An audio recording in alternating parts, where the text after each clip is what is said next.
دوستو اس سے پہلے کی ویڈیو میں ہم نے تنقید کے اوپر بات کی تھی اور پھر اس کے بعد کچھ تنقید کے دبستان دیکھے تھے. اس کے بعد ہم نے تنقید نگاروں پر بات کرنی شروع کی تھی جس میں ہم نے مولانا الطاف حسین حالی کے اوپر بات کی تھی. اس ویڈیو میں ہم بات کریں گے علامہ شبلی نعمانی کی تنقید نگاری کے بارے میں. یہ بھی ایک تنقید نگار ہے. اگر آپ محسوس کریں کہ یہ ویڈیو کسی اور کے لیے بھی فائدہ مند ہو سکتی ہے تو ان کے ساتھ بھی ضرور شیئر کریں تاکہ وہ بھی اس سے فائدہ اٹھا سکیں. تو علامہ شبلی نعمانی کے تنقیدی نظریات جو ہیں وہ نہ صرف اپنے زمانے کے شعر و ادب پر اثر انداز ہوئے بلکہ آج بھی ان کے تنقیدی نظریات کی صدائے بازگشت سنائی دیتی ہے. تقریباً ایک صدی گزر جانے کے باوجود ان کے افکار میں ایک طرح کا تازگی کا احساس ہوتا ہے.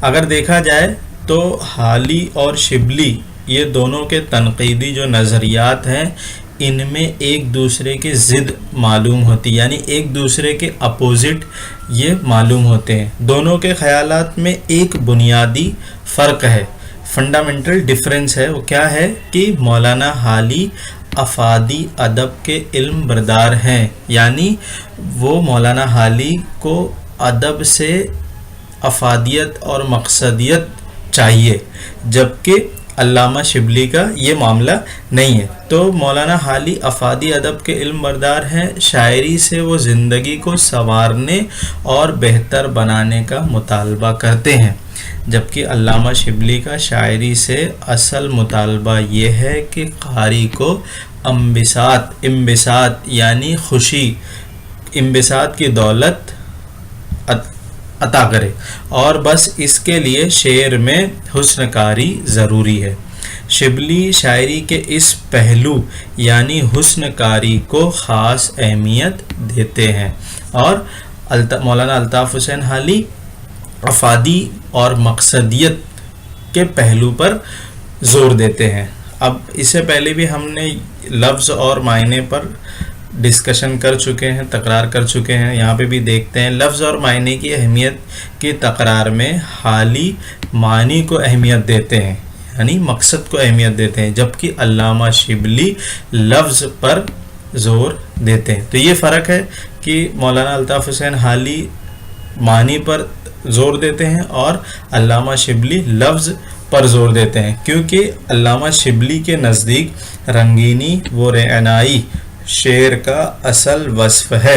اور کیا فرماتے ہیں کہ مضمون تو سب پیدا کر سکتے ہیں، شاعر کا معیار کمال، یعنی شاعر کا جو کمال ہے وہ یہ ہے کہ مضمون ادا کن الفاظ میں کیا گیا ہے اور بندش کیسی ہے.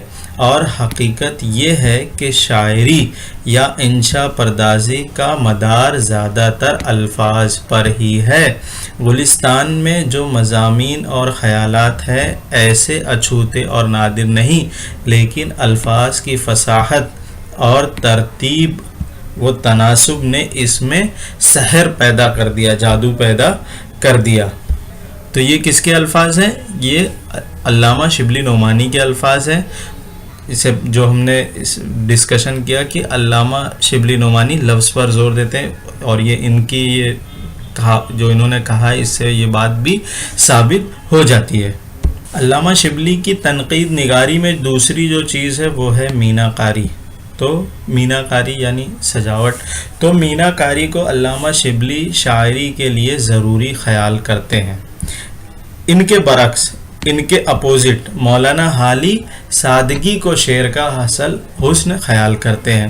میناکاری کا مطلب یہی ہے کہ شعر میں رنگینی و رعنائی پائی جائے اور پیدا ہوتی ہے، کس سے؟ شعری وسائل کے زیادہ سے زیادہ استعمال کرنے سے شعر میں رنگینی و رعنائی پیدا ہوتی ہے. شاعری کو دو چیزوں کا مجموعہ قرار دیتے ہیں، ایک کیا ہے؟ محاکات اور دوسری تخیل. محاکات کے معنی ہوتے ہیں آپس میں بات چیت کرنا اور تخیل یعنی جو جس مطلب اس سے پہلے بھی اس الفاظ پہ ہم بات کر چکے ہیں. تخیل مطلب کہ آدمی جس چیز کا تجربہ نہ بھی کیا ہو لیکن اس کے اندر وہ قوت ہوتی ہے کہ اس کو اپنے تخیل سے بیان کر دیتا ہے. تو ان دونوں کے بغیر شعر کا وجود میں آنا ممکن نہیں ہے. یہ علامہ شبلی بیان کرتے ہیں. اب محاکات کے معنی شبلی کے نزدیک کسی چیز یا کسی حالت کا اس طرح نقشہ کھینچے کہ وہ مجسم ہو کر ہمارے سامنے آ جائے. مطلب وہ مجسمہ بن کر مجسمے کے جیسے وہ ہمارے سامنے آ جائے. محاکات وہی شے ہے جسے تصویر کشی، مصوری، مرقع نگاری، امیجری وغیرہ نام دیے جاتے ہیں. محاکات پر اظہار خیال کرتے ہوئے شبلی نے کئی اہم باتیں کہی ہیں. کیا کہی ہیں؟ کہ لفظوں سے بنائی ہوئی تصویر رنگوں سے بنائی ہوئی تصویر پر فوقیت رکھتی ہے، یعنی امپورٹنس رکھتی ہے. مصور رنگوں سے کسی ساکن یعنی ٹھہری ہوئی چیز کی تصویر کھینچ سکتا ہے، لیکن شاعر لفظوں سے متحرک یعنی حرکت والی کوئی چیز کی بھی تصویر بنا سکتا ہے.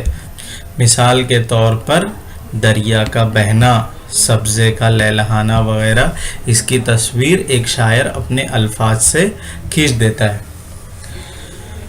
دوستوں اس ویڈیو میں اتنا ہی. اس کے آگے کا میں اگلی ویڈیو میں کنٹینیو کروں گا پارٹ 2 میں.